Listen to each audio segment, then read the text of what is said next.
Comment ils vont? Est-ce que ça pourrait être n'importe quoi ce Grand Prix à Shanghai? Il y a pas mal de choses qui pourraient en effet mettre un bazar monstre vendredi, samedi et dimanche. Pour en savoir plus, ne bougez pas. Ce week-end, c'est le Grand Prix de Chine. Ça faisait une éternité que la F1 n'y était pas venue. D'ailleurs, il y a une petite inquiétude dessus. Ferrari pourrait bien marcher, le sprint est de retour avec un nouveau format. Vous devez tout savoir de ce qui se passe en Formule 1 avant ces 3 jours chinois. Allez, on en parle. Pour ne rien rater de ce qui se passe en F1 sur ma chaîne, abonne-toi, clique sur le pouce levé, pose-toi confortablement et profite de cette vidéo.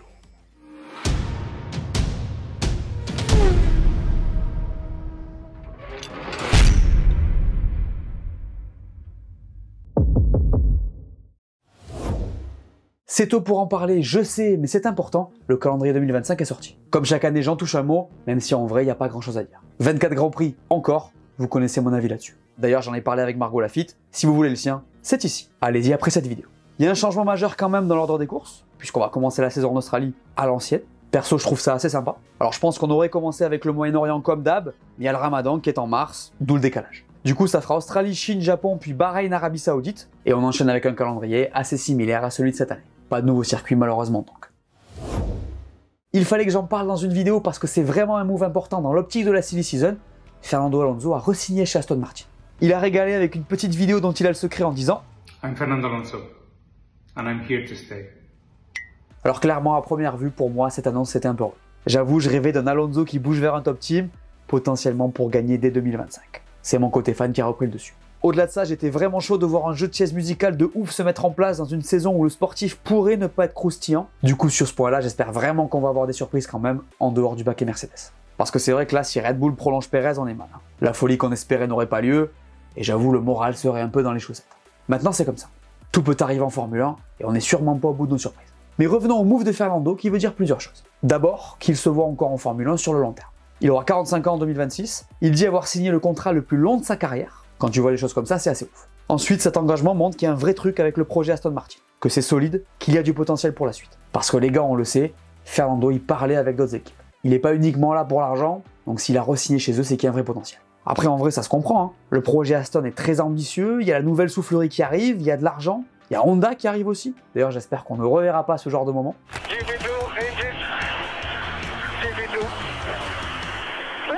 Ça serait fâcheux, mais je pense pas. Honda, c'est l'un des meilleurs motoristes depuis quelques années, si ce n'est le meilleur. Donc il y a un vrai truc avec cet exclu, et ça se comprend. Perso, je suis intrigué de voir ce qui va se passer avec eux dans 2 ans, et j'ai aussi vraiment hâte de voir si Lawrence Stroll va prendre la décision de sortir son fils. Pour moi, c'est l'une des clés de leur réussite. Vous pensez qu'il a bien fait de prolonger avec Aston?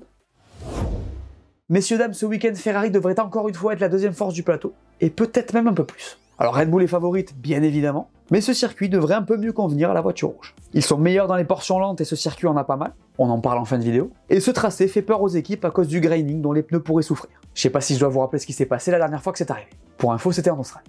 Bon, alors ça va être chaud, il y a un million d'inconnus, on en parle dans la partie suivante, mais sur le papier, on peut imaginer qu'il pourrait y avoir un challenge entre ces deux équipes. Le Japon était un circuit fait pour la Red Bull et Ferrari a fait un pas significatif si on compare à 2023. Normalement, la Chine ne fait pas partie de cette catégorie. Je vous ai dit pourquoi la Ferrari pourrait y fonctionner. Alors niveau pilote, sur le papier, tout le monde est en confiance. Max c'est Max, Perez va bien, et les deux pilotes Ferrari ont bien roulé au Japon. Donc on devrait avoir un week-end plutôt intéressant. En tout cas, perso, j'ai hâte de voir si la Scuderia peut les challenger à nouveau. Il y a une petite inquiétude sur ce Grand Prix, les gars. Je vous explique. Vous l'aurez remarqué, on revient à Shanghai pour la première fois depuis 5 ans. Le Covid a fait qu'on n'a pas pu y aller, l'an dernier le Grand Prix a été annulé, bon, là on est de retour. Mais du coup, disons qu'on s'inquiète un peu avant ce Grand Prix. Alors perso, je pense que tout va bien se passer, hein, que ça peut même ajouter un peu de spectacle. Et bon, je vous explique les réserves. D'abord, Shanghai c'est un tracé très bosselé, ce qui le rend peu compatible avec les voitures de 2024. Vous avez vu ce que les boss font au bolide à effet de sol. Alors on a fait un resurfaçage de plusieurs sections du circuit, mais bon du coup, ça rajoute aussi une inconnue. Ensuite, ce circuit, c'est l'un de ceux où historiquement on a le plus de graining. Le graining, c'est quand la surface du pneu est beaucoup plus chaude qu'à l'intérieur, qu'elle se distord, se détache et se recolle sur le pneu sous forme de petits grains, ce qui réduit le potentiel de la zone de contact avec la piste et fait donc qu'on glisse plus. Une inconnue assez importante quand tu sais qu'aucun pneu de cette génération, donc les 18 pouces, n'a roulé sur ce circuit en Formule 1. Tout ça est donc très imprévisible pour des équipes qui vont manquer de référence. Sans oublier qu'on y a mis un sprint. Et oui, la logique ultime de la F1 moderne, on te met un sprint sur ce genre de moment. Voilà. Alors je le répète, je suis pas contre l'inconnu, hein. Ça redistribue même peut-être un petit peu les cartes, mais bon là peut-être qu'on va un peu loin. Une seule séance d'essai mesdames et messieurs, ça va être chaud pour tout le monde. D'ailleurs cette saison, une fois n'est pas coutume, le format évolue. On voit ça de suite. Pas d'inquiétude, les horaires c'est en fin de vidéo. Du coup dans l'ordre, essai libre 1 le vendredi matin, qualification pour le sprint cette fois, donc shootout le vendredi après-midi. Le samedi matin course sprint, donc ce ne sera plus l'après-midi le samedi. Justement, l'après-midi, ce sera qualification pour le Grand Prix, et dimanche, la course comme d'hab. Donc on sait vraiment 2 week-ends de Grand Prix qui se suivent dans un week-end. Mais la grande nouveauté, les gars, c'est le parc fermé. Et oui, ça fallait le changer, on va avoir un parc fermé sprint et un parc fermé Grand Prix. Donc les équipes vont pouvoir changer les réglages au milieu du week-end, ce qui pourrait tout changer. Ça veut dire qu'on ne va plus rester bloqué sur des réglages établis le vendredi, et qu'on va pouvoir utiliser les autres séances comme des séances de roulage. Après, évidemment, attention à la casse sur le sprint si on ne veut pas avoir de problème en qualif le samedi après. Voilà pour le nouveau format. Bref, il y a beaucoup d'inconnus sur ce Grand Prix de Chine. Perso, je pense que ça va bien se passer, et bon, les équipes sont un peu inquiètes. Mercedes est sous pression avant ce Grand Prix, comme d'hab. On les avait vus en galère au Japon, même si ça allait un peu mieux globalement. Faut dire que cette fois, Jean-Michel Prédiction ne les avait pas visés, et donc ils vont essayer de se remettre dans le droit chemin à Shanghai. Bon, vu les inconnus que présente le circuit, il y a moyen que ce soit compliqué. Après, la température pourrait aller dans leur sens. Il devrait pas faire trop chaud, on en parle en fin de vidéo. En fait, Merco est à la recherche de réponses sur sa voiture, même si on l'a compris dans certains médias, il semble avoir progressé il y a 2 semaines. Il y a moyen qu'ils puissent tirer leur épingle du jeu ce week-end, même si ça paraît vraiment pas évident, vu qu'ils galèrent à comprendre leur caisse. En vrai, j'espère vraiment que le resurfaçage va aller dans leur sens au niveau des bosses, sinon on pourrait vraiment encore assister à une catastrophada. D'ailleurs, la dernière fois qu'on a été en Chine, c'est Lewis qui a gagné.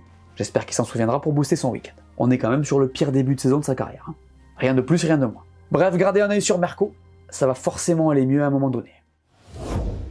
Vous êtes malheureusement habitué à voir Alpine dans cette catégorie. Ça me fait pas plaisir, mais forcément ils seront sous pression ce week-end. Alors eux non plus, le format ne va pas les aider. Ils ont besoin de rouler, il y aura une évolution sur une seule voiture puisque l'équipe a réussi à la sortir en avance. A noter que c'est Ocon qui bénéficiera de ce nouveau plancher. Donc pas idéal ce Grand Prix de Chine avec ce format-là. Après, il faut avancer, il faut tenter des choses, et surtout, il faut ne pas casser. Éviter ce qui s'est passé au départ du Grand Prix du Je par exemple, ça serait une bonne idée. Je vous rappelle que Pierre et Esteban se sont touchés, ruinant leurs courses respectives. En vrai, ce qui va pas être évident, c'est qu'il va falloir être performant dès les premiers tours de roue. Avec le sprint, t'as pas le temps de régler ta voiture, et même si là ils pourront faire des changements de réglage, c'est pas idéal dans leur situation. Pour parler des pilotes, en ce moment c'est Esteban qui s'en sort le mieux, donc je dirais que Pierre est un peu sous pression aussi. Il a été battu sur toutes les séances de qualif et 2 fois en course, va falloir qu'il réagisse. Alors on sait qu'il y a des expériences qui sont faites, il y a de la malchance, c'est dur, mais avec un marché des transferts qui s'anime en tâche de fond, ça fait jamais de mal de se montrer à son avantage. Bref, j'ai hâte de voir comment il va réagir. Mon mauvais début de saison sera vite oublié avec de bonnes courses. C'est ce qu'a déclaré Daniel Ricciardo avant ce Grand Prix de Chine. Ben mon gars, elles ont intérêt à arriver vite ces 2 courses parce que si c'est pas le cas, il y a moyen que le coup près tombe avant. Vous êtes habitué à voir Daniel dans cette catégorie cette saison. Alors il a raison, hein. Je suis sûr que s'il fait 2 bons week-ends, tout le monde ici va faire évoluer son discours, etc. C'est le jeu de la F1, vous valez le résultat de votre dernière course. Vous connaissez la musique. Maintenant, la réalité, elle est dure. Daniel se fait poutrer par son coéquipier. Et par Jean-Michel Prédiction, mais on en parle après. Ce week-end, il doit absolument faire mieux, le battre, et marquer des points. Il connaît très bien ce tracé et il a gagné en 2018 avec une course magistrale. Je vous invite à aller voir le résumé. Donc il se peut qu'il ait un petit avantage. En tout cas, il faudra qu'il l'exploite, parce qu'il a beau dire qu'on ne lui met pas la pression en interne, vous et moi, on sait ce qui va se passer si les choses ne changent pas. Bref, encore une fois, surveillez Daniel ce week-end. Qui Jean-Michel va-t-il viser sur ce Grand Prix? Et oui, après Merco et Daniel Ricciardo, on va voir si la malédiction continue. D'ailleurs, je suis vraiment halluciné devant la justesse de ce qui se passe avec Jean-Michel. Ça ne loupe jamais, on recommence cette semaine. Le partenaire de Jean-Michel Prédiction, comme d'habitude, c'est Winamax. D'ailleurs, si les paris sportifs vous intéressent, il vous propose une offre de bienvenue que je recommande. En gros, si vous êtes nouveau, il double votre premier dépôt. Donc par exemple, si vous mettez 20 €, vous en recevrez tout de suite 20 en paris gratuit, plus 10 € en bonus. Le dépôt minimum, c'est 15 € par carte de crédit, et le dépôt maximum, c'est 100 €. Pour en profiter, il vous suffira de cliquer sur ce lien que vous trouverez en description, et de rentrer mon code, donc Lucas10. Pour ceux que ça intéresse, régalez-vous.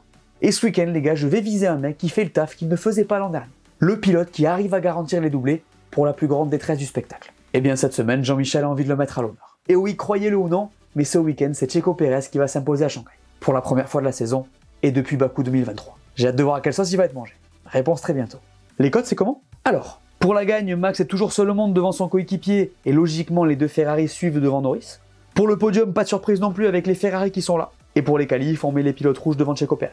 Je te rappelle que si t'es pas majeur, tu n'es pas concerné, et que pour gagner de l'argent, le mieux c'est de trouver un travail. Tu me fais ta prédiction?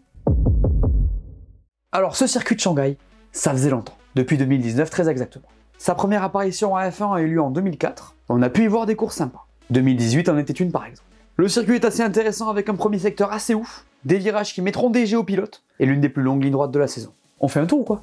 Allez, c'est parti dans la ligne droite des stands de ce circuit de Shanghai. Ici, les pilotes auront le DRS et ils pourront donc dépasser. Au premier virage, on plonge tout de suite à droite tout en rétrogradant progressivement en allant sur le 2. On remonte sur les gaz dans le 2 au niveau du virage avant de remettre un coup de frein sur le 3. A noter qu'à la sortie de l'escargot, la traction sera hyper importante pour bien finir le secteur 1. Petite pleine charge ici, puis gros freinage à l'épingle du numéro 6 où certains pourront dépasser s'ils ont un avantage pneumatique. On repart le plus tôt possible sur les gaz, on passe le 7 à fond, il faudra lâcher 3 vitesses sur le 8, puis monter sur les freins sur le 9 qui se négociera à moyenne vitesse. A partir de là, c'est à fond jusqu'au 11 et cette nouvelle courbe dans laquelle il faudra garder le max de vitesse pour pouvoir doubler dans la ligne droite. Ici, évidemment, les pilotes auront le DRS, je vous l'ai dit, c'est l'une des plus longues de la saison. Au 14, il y a un énorme freinage où on va tomber en 2, ça repart sur les gaz le plus vite possible ici aussi. Dans le dernier virage, il faudra perdre un peu de vitesse pour ne pas sortir large à droite, et c'est la fin de ce tour. Vous aimez ce tracé? La météo de ce week-end à Shanghai. Vendredi, on devrait avoir 20 degrés avec un peu de pluie. Samedi, on annonce des températures similaires sans pluie mais avec de l'humidité. Et dimanche, on retombe à 20 degrés avec des averses possibles. Le programme du Grand Prix de Chine. Vendredi à 5h30, on aura les libres 1 et à 9h30 la qualif du sprint. Samedi à 5h, ce sera le sprint et à 9h les qualifs. Et dimanche à 9h, le Grand Prix. Pour ma part, je serai au Grand Prix de France historique vendredi et samedi, donc pas de réact sur Twitch. Par contre, dimanche, je commenterai le Grand Prix chez Winamax pour la première fois de la saison. On se voit pour le débrief. Voilà, merci à tous de m'avoir écouté, j'espère que cette vidéo vous a plu, laissez-moi un pouce bleu, dites-moi en commentaire ce que vous pensez qui va se passer ce week-end. N'oubliez pas d'aller voir mes dernières vidéos que vous n'auriez pas vues, dites-moi tout, et on s'abonne. Allez, ciao!